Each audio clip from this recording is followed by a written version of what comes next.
Hello, good morning mga lalabs, mga vayots. Mega love shoutout po sa inyong lahat at magandang hapon Pilipinas, Luzon, Visayas, and Mindanao, no? At araw ngayon ng Friday, Pizza Tracy. At yun, sa mga kapwa ko din po OFWs around the world, hello, mega love shoutout. So, yung topic po natin ngayon mga lalabs, mga vayots, si BBM ay makikipag-ariglo na naman, makikipag-ariglo kay VP Sara. Bubudulin na naman ni BBM si VP Inday Sara Duterte Carpio.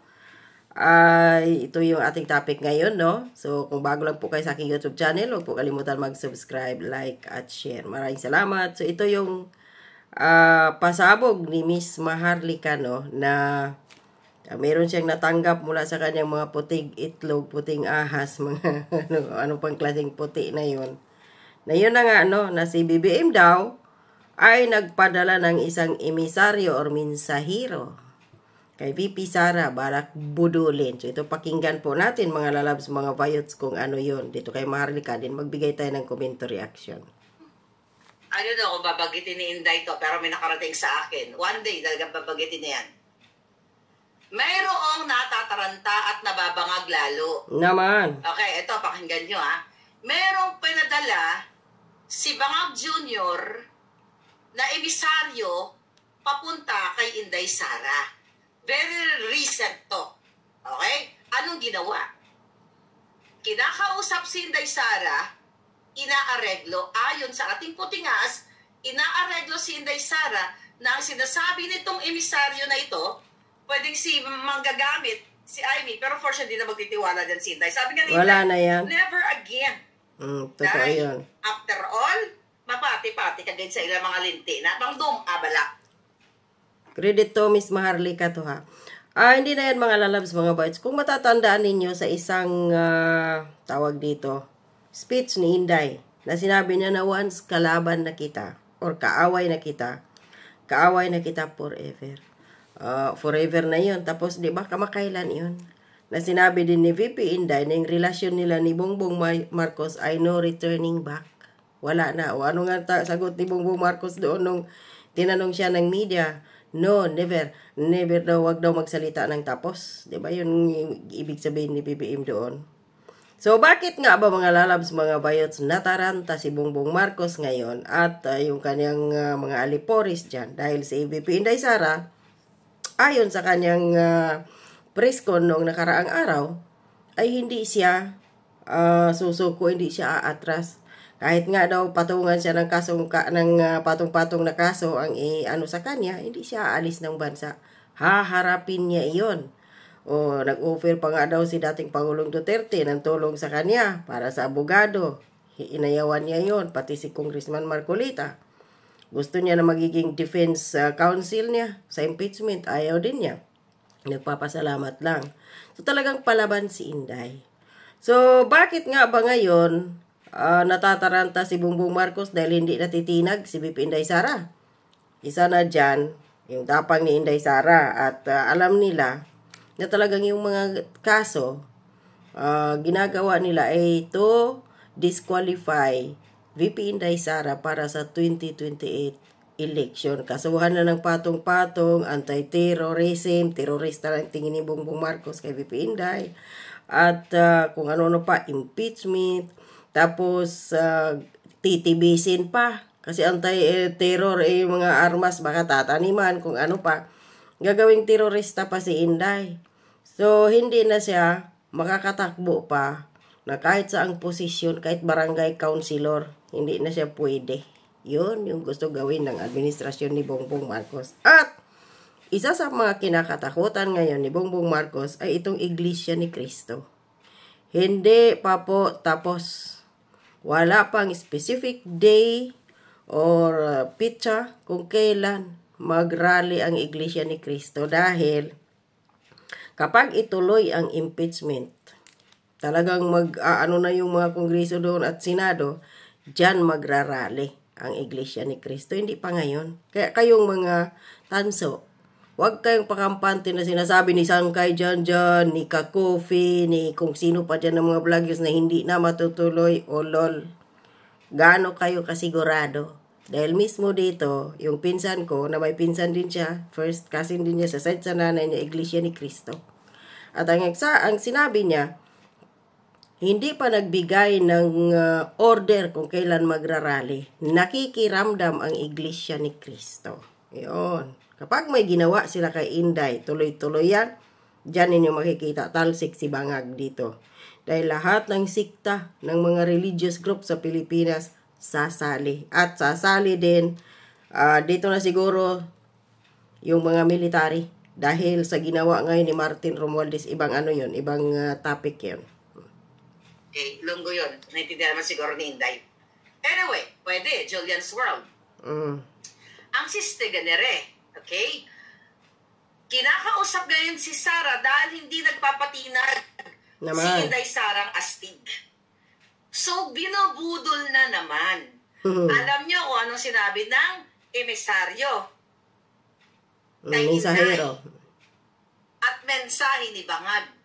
Sabihin kay Inday Sara na hindi niya alam. What? Hindi daw alam ni Marcos Jr. ang pinagagawa ng kanyang asawang pusher. Asawang butod, budlo, putot, giatay, hatod, patutot, karat, biga-biga, tanan-tanan na. Okay? At hindi daw alam ni Marcos Jr. ang ginagawa ni Tambalusos ni Martin Romualdez kay Inday Sara.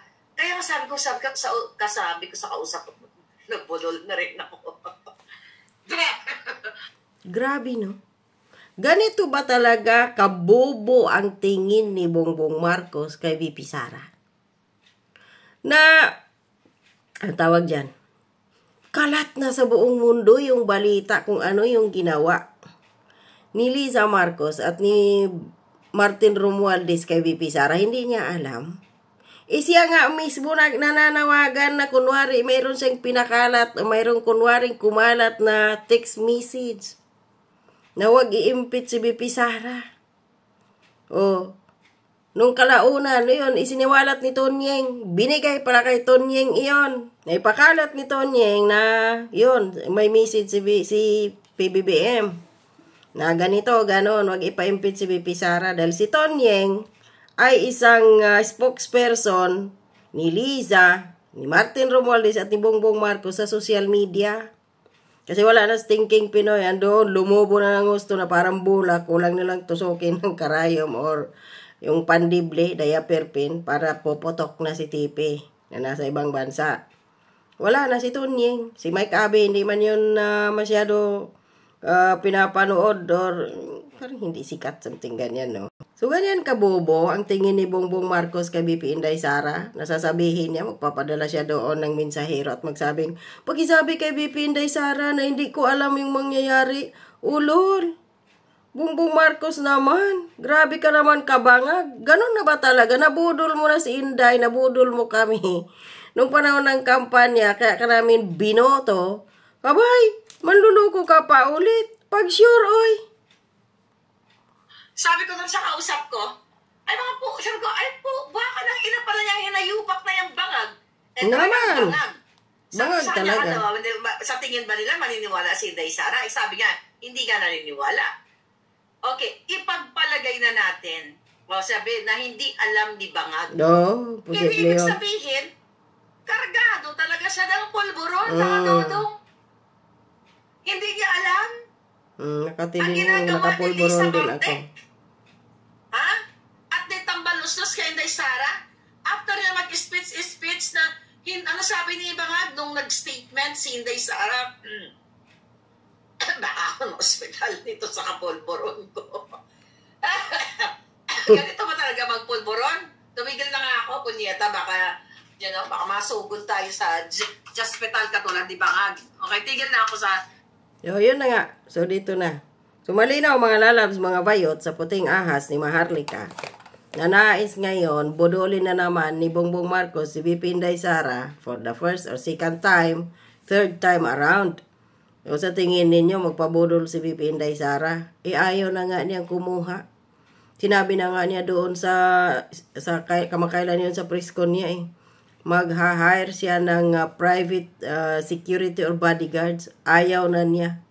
Hindi niya tatanggapin ang mga bodyguards or mga tao mula sa Armed Forces of the Philippines at saka sa PNP.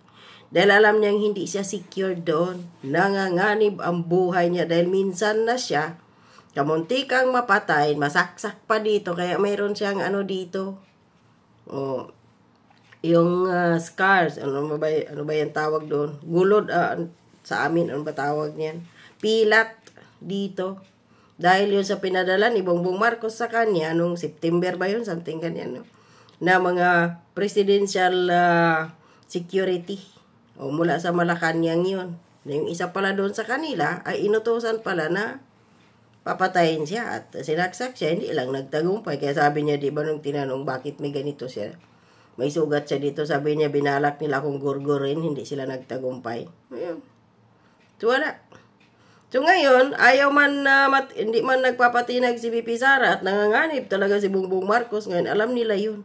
Nanganganib talaga si Bongbong Marcos na mapatalsik sa Malacanang at sapitin niya kung anong sinapit ng tatay niya noon. Malaking kahihiyan yun sa kanya, sa kanyang buong angkan. Kaya, nagbabalak siya ngayong budulin si Inday Sara. Pag sure, Bongbong Marcos mag-ano ka na lang, magsinghot-singhot ka na lang dyan dahil hindi ka na paniniwalaan pa ni VP Sara. Kahit magbigti ka pa sa harapan niya, bibigyan ka pa niya ng tali. Di na siya maniniwala sa'yo. So, ano masasabi ninyo mga lalabs, mga bayots dito sa pasabog ni Maharlika mula sa kanyang puting ahas na kuno ay balak ni Bongbong Marcos, nagpadala siya ng mensahero kay VP Sara na sinabing wala siyang alam sa mga pinaggagawa ng kanyang asawa at ng kanyang pinsang tambaluslos.